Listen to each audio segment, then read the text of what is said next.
Rain hammered the sprawling estate's pristine windows, mocking the grand chandelier-lit dinner inside. Shivering on the dark porch, a decorated soldier stood exiled by elitist snobs who deemed military service a peasant's chore. They were laughing now, completely unaware that the Pentagon's highest-ranking commander was speeding up their driveway. The smell of roasted duck and expensive truffles should have been comforting, but to me, it was utterly suffocating. I stood in the grand foyer of the Kennedy estate, shifting my weight carefully to avoid aggravating the shrapnel wounds still healing along my left rib cage. The opulence of the house was a stark contrast to the dust, blood, and deafening chaos I had left behind in the Middle East just 72 hours ago. I am Major Soraya Morris of the United States Army. For the last 15 months, I had been commanding a specialized reconnaissance unit in one of the most hostile, unforgiving environments on the planet. I had lost good men. I had seen things that would haunt my dreams for the rest of my life. Yet, as I stood under the glittering crystal chandelier of my mother-in-law's home, I felt a different kind of dread entirely. "You're wearing that?" The voice sliced through the hum of classical music playing from the parlor. I turned to see Bianna Kennedy descending the sweeping mahogany staircase. She was a woman who wore her wealth like a suit of armor draped in diamonds and wrapped in a silk designer gown that probably cost more than my annual salary. Her eyes, sharp and judgmental, raked over my modest navy blue dress. "Good evening, Bianna," I said, keeping my voice level. "It's good to see you too.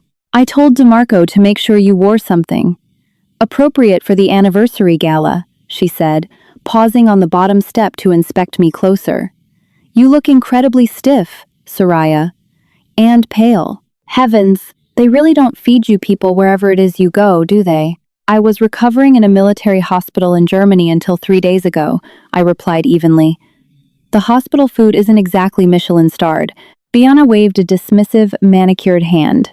Yes, your little government trips. I just pray you won't bring up any gruesome topics at the dinner table tonight. We have Senator Gable and the CEO of Vanguard Investments attending.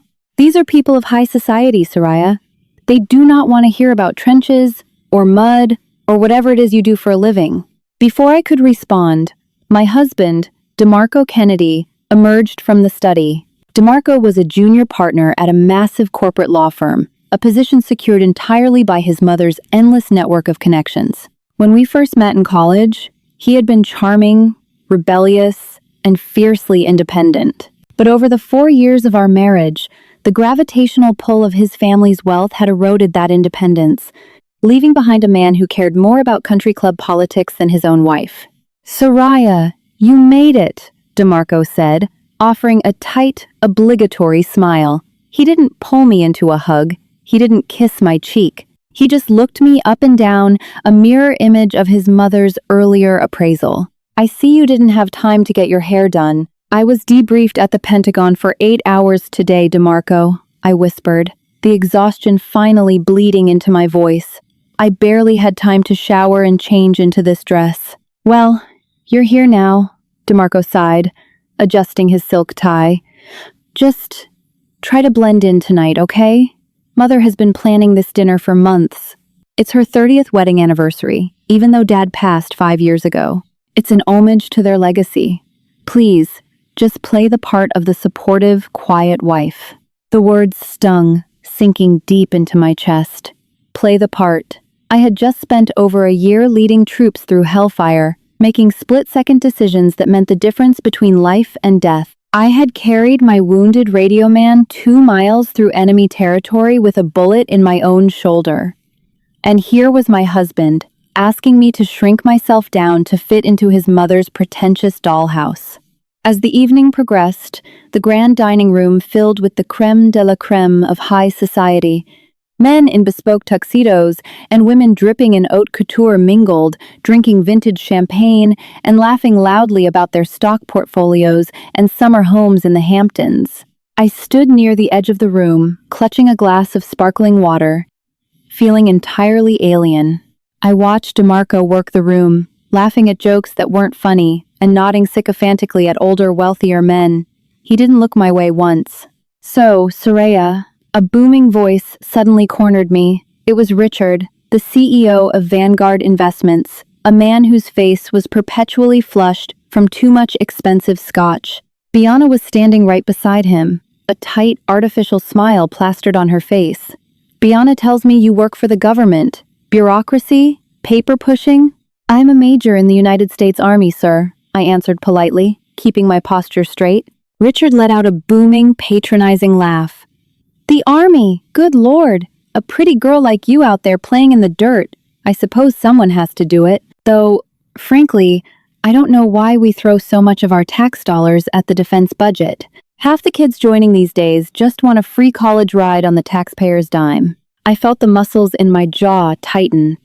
I thought of Corporal Miller, who was 19 years old and wanted to be a history teacher, who bled out in my arms 3 weeks ago. I thought of the sheer, unadulterated terror my unit faced just to ensure people like Richard could sit in their heated mansions and drink their scotch in peace. Our soldiers make unimaginable sacrifices, Richard, I said, my voice dangerously calm. They aren't looking for a free ride. They are serving their country. Bianca's eyes widened in horror at my defensive tone. She stepped forward, her acrylic nails digging into my arm. Soraya, please, she hissed under her breath. Do not lecture our guests. Oh, let her speak, Bianca, Richard chuckled, taking a long sip of his drink. It's always amusing to hear the idealistic rhetoric of the working class. You see, Soraya, real sacrifice is what I did last quarter. I had to lay off 3,000 employees to keep my company afloat. The stress was agonizing. I doubt a few camping trips in the desert compared to the crushing weight of the global economy. I stared at him. The sheer audacity, the blind arrogance of his statement, left me momentarily speechless. I looked at DeMarco, who had wandered over and was now standing next to his mother. I silently pleaded with him to say something, to defend me, to defend the uniform. DeMarco just looked away, staring intently at the ice cubes in his glass. The dining bell chimed, echoing through the cavernous halls.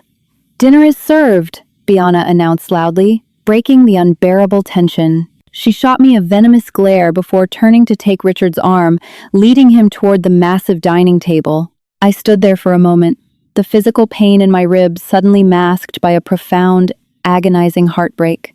I was entirely alone in a room full of people. Taking a deep breath, I forced myself to follow them into the dining room, unaware that the real nightmare of the evening was only just beginning. The dining table was a masterpiece of intimidation. A long expanse of polished mahogany was covered in sterling silver cutlery, crystal goblets, and towering floral arrangements that made it impossible to see the person sitting across from you. I was seated at the far end of the table, as far away from the guests of honor as Bianca could manage. DeMarco was seated near the center, holding court with the younger executives. Course after course was brought out by a silent, perfectly choreographed waitstaff. Lobster bisque, caviar, roasted quail. I pushed the food around my plate, my stomach churning. The chatter around me was a continuous stream of gossip, complaints about the hired help, and boastful stories of corporate conquests. About halfway through the main course, the conversation inevitably drifted back to the news. Did you see the latest report on that botched operation in the Middle East? A woman across from me asked, dabbing her mouth with a linen napkin. Absolute disaster. They say the commanding officer led their squad right into a trap. Our tax dollars at work, funding incompetence. My blood ran cold. She was talking about Operation Red Dawn. My operation. The mission where our intelligence had failed, where we had been ambushed by a force 5 times our size. The mission where I had to coordinate danger-close artillery strikes just to get my surviving men evacuated. It's a disgrace, Richard chimed in loudly from the head of the table. I read they gave the commander a medal to cover up the mess. They hand those things out like candy these days to save face. If a CEO made a blunder like that, they'd be ousted by the board in an hour. But in the military, they just give you a shiny piece of metal and call you a hero. My hands gripped the edge of the heavy table. The silver cutlery rattled slightly. The faces of my fallen soldiers flashed before my eyes. The screams over the radio. The smell of burning diesel and copper. That operation was an intelligence failure at the highest level, I said. My voice wasn't loud, but it cut through the dining room chatter like a scythe. The entire table fell dead silent. Dozens of eyes turned to look at me. "Excuse me?" Richard asked, his bushy eyebrows furrowing. "The unit was given faulty coordinates by Allied intelligence," I continued, standing up slowly. Every muscle in my body protested, but I didn't care. They were ambushed. The commander didn't lead them into a trap. She fought for 3 days straight without sleep, without reinforcements, to pull her men out of a slaughterhouse. She lost her friends. She nearly lost her own life. You read a sanitized headline in a newspaper, Richard. You know absolutely nothing about the reality of that sand, that blood, or that sacrifice. The silence in the room was deafening. You could hear a pin drop on the Persian rug. Bianna's face was a mask of absolute, unadulterated fury. Her skin was flushed violently red, her hands trembling as she gripped her wineglass. "Soraya," she whispered, her voice shaking with rage. "How dare you?" "Mother, I'll handle this," DeMarco said quickly, finally standing up. He rushed over to me, grabbing my elbow hard. "Soraya, what is wrong with you? Have you lost your mind?" "Apologize to Richard immediately." I yanked my arm out of his grasp. "I will not apologize for defending the honor of men who died for him to sit here and eat quail." "You are a guest in my house," Bianna shrieked, finally losing her carefully manicured composure. She stood up, pointing a trembling finger at me. "You come into my home, smelling like a barrack, dressed like a pauper, and you insult my closest friends? You insult my guests of honor?" "I am stating facts, Bianna," I said, my voice steady despite the adrenaline roaring in my ears.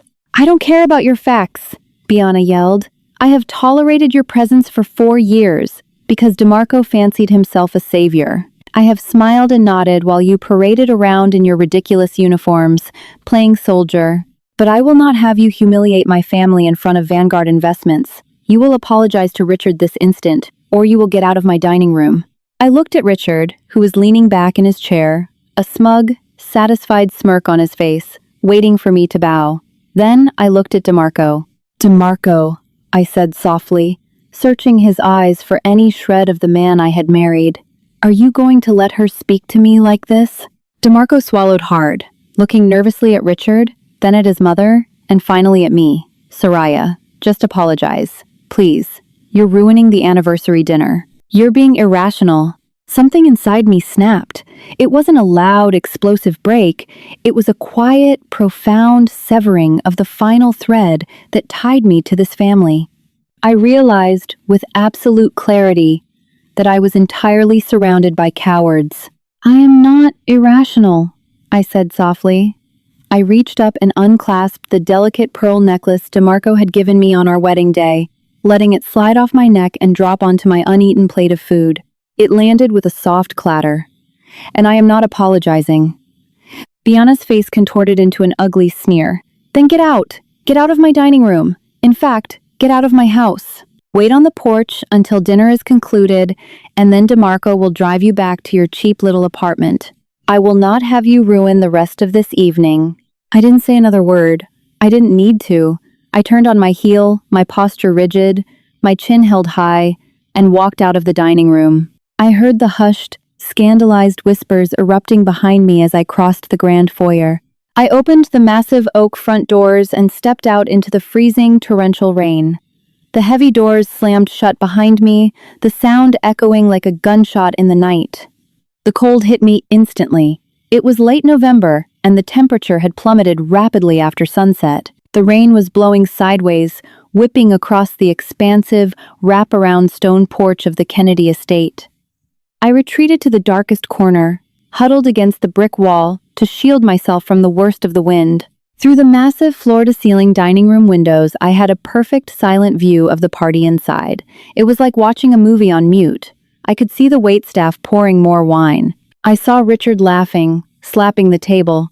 I saw Bianna, holding a hand over her chest, clearly playing the victim, soaking up the sympathetic pats from her wealthy friends. And I saw DeMarco, sitting back down, joining the laughter, perfectly content to let his wife freeze in the dark as long as his inheritance wasn't jeopardized. My shoulder throbbed violently.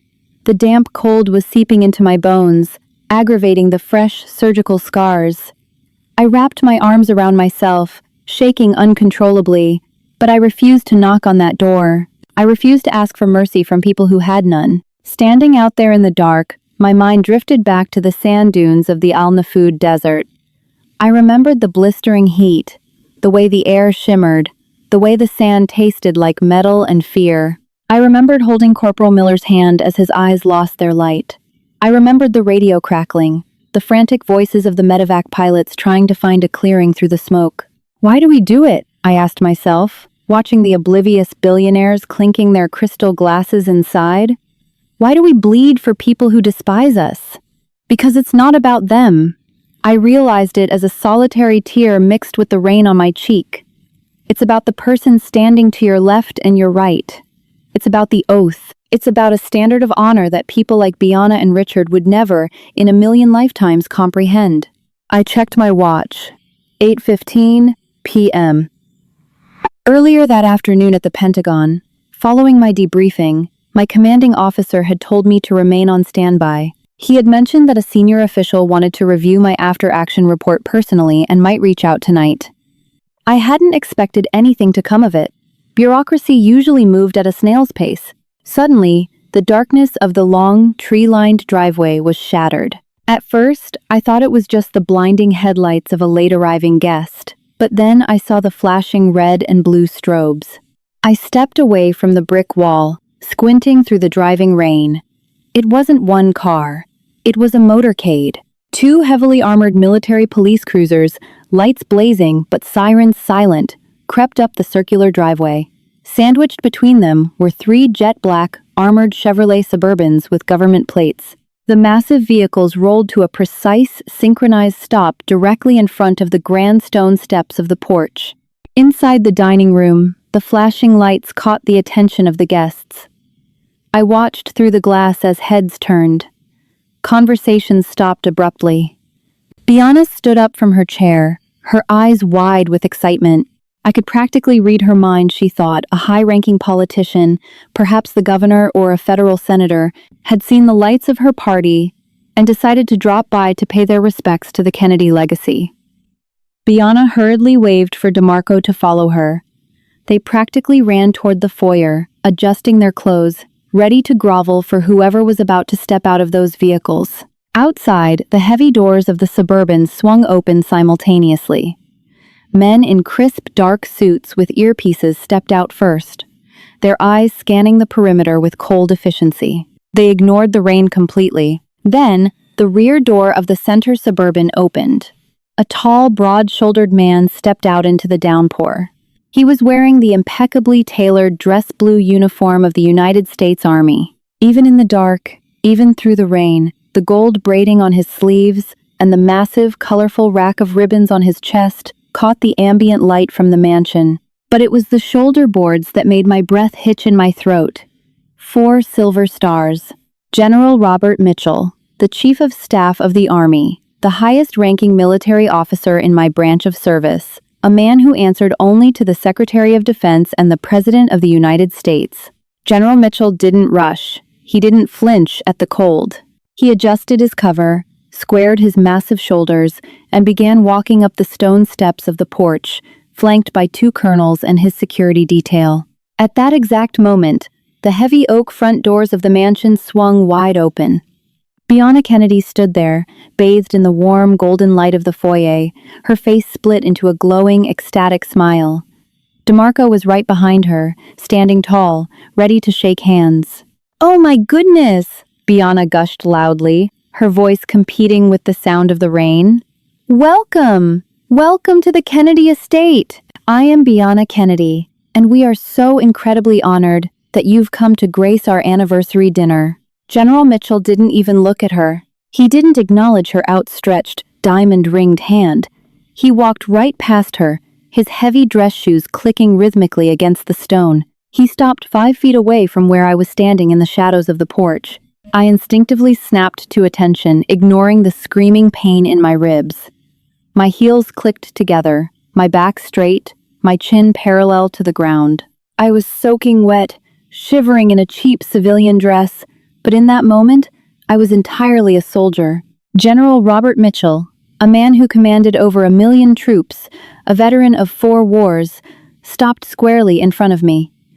The imposing quiet of his presence seemed to mute the storm around us. Slowly, deliberately, General Mitchell raised his right hand. His fingers, perfectly straight, touched the brim of his cover in a crisp, flawless salute. Behind him, the 2 full-bird colonels simultaneously snapped to attention and rendered their salutes as well. My heart hammered against my ribs.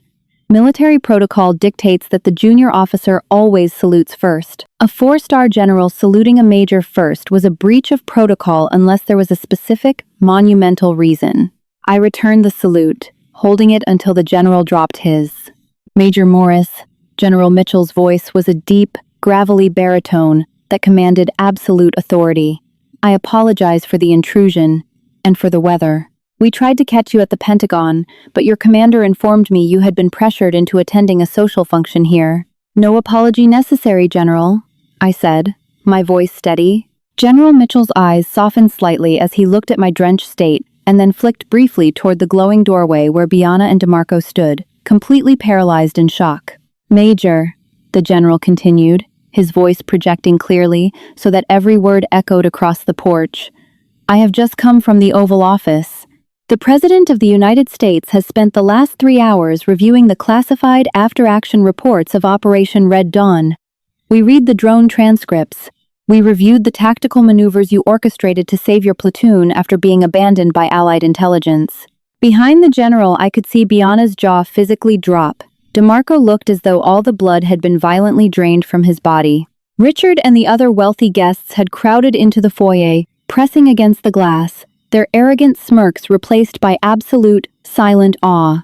Your actions in the Al-Nafud Desert represent the absolute pinnacle of human courage and military leadership, General Mitchell said, his voice rising with fierce pride. Because of your refusal to retreat, because of your willingness to lay down your own life, 22 American soldiers are sleeping in their own beds tonight instead of arriving at Dover Air Force Base in flag-draped transfer cases.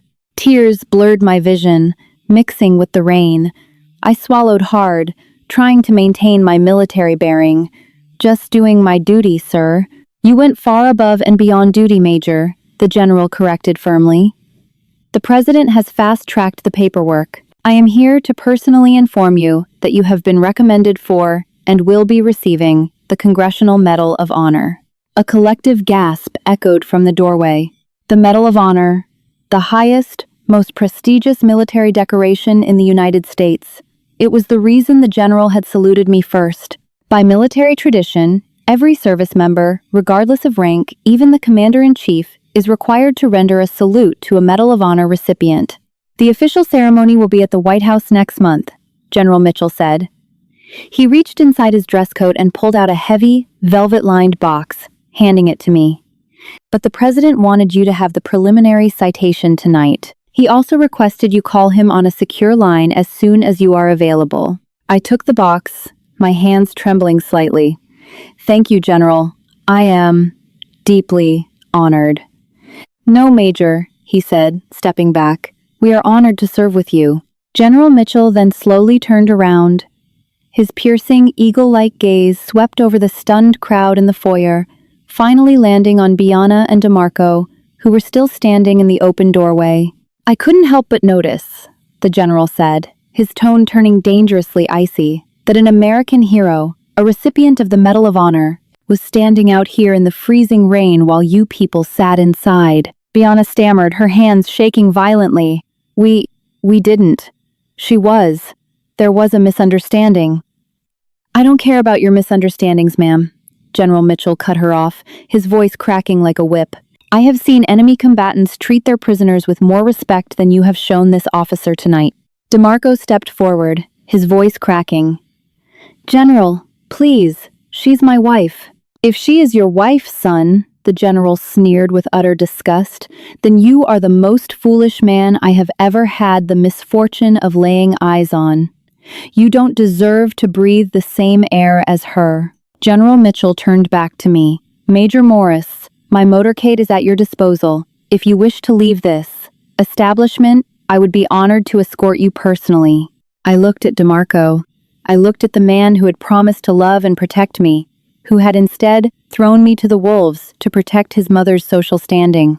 I looked at Biana, whose empire of arrogance had just been entirely dismantled by the absolute, crushing weight of true honor.